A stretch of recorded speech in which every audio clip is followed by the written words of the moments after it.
So the cows and the chickens serve very specific functions out there, but the cattle is eating the grass that's out there, the cover crop, which is stimulating the new growth of that grass Correct. because it mimics the herds, out in the wild. But what you're talking about is rotational grazing. And so, how does that mimic real life? How does that mimic what was going on during the prairies? When you had the wonderful buffalo and all that kind of good stuff out there, is it's concentrating. So those herds were always concentrated because of predation from animals, wolves, and it would keep them tight. Yep.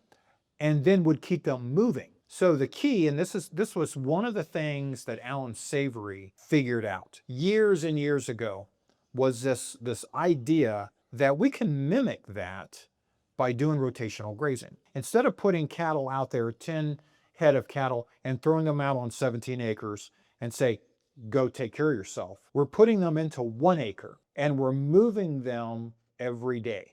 Every day. That's the idea. And what they're doing is in that one day, that 10 head of cattle, and I'll use that figure for right now, that 10 head of cattle will clip down, not consume completely, but clip down the tops of that grass. Instead of eating it all the way down to the nub, if you will, because that will then destroy the root system.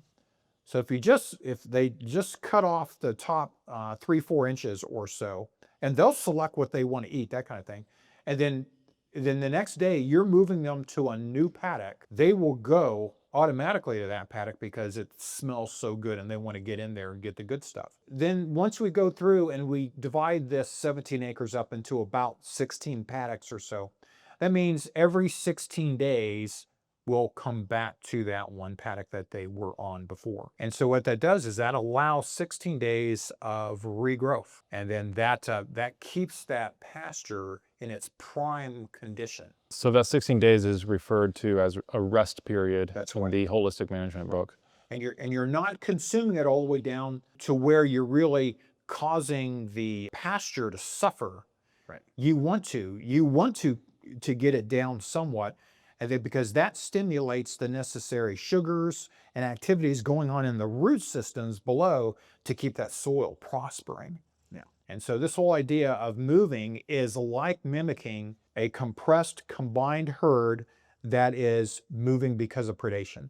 You're mimicking that whole idea.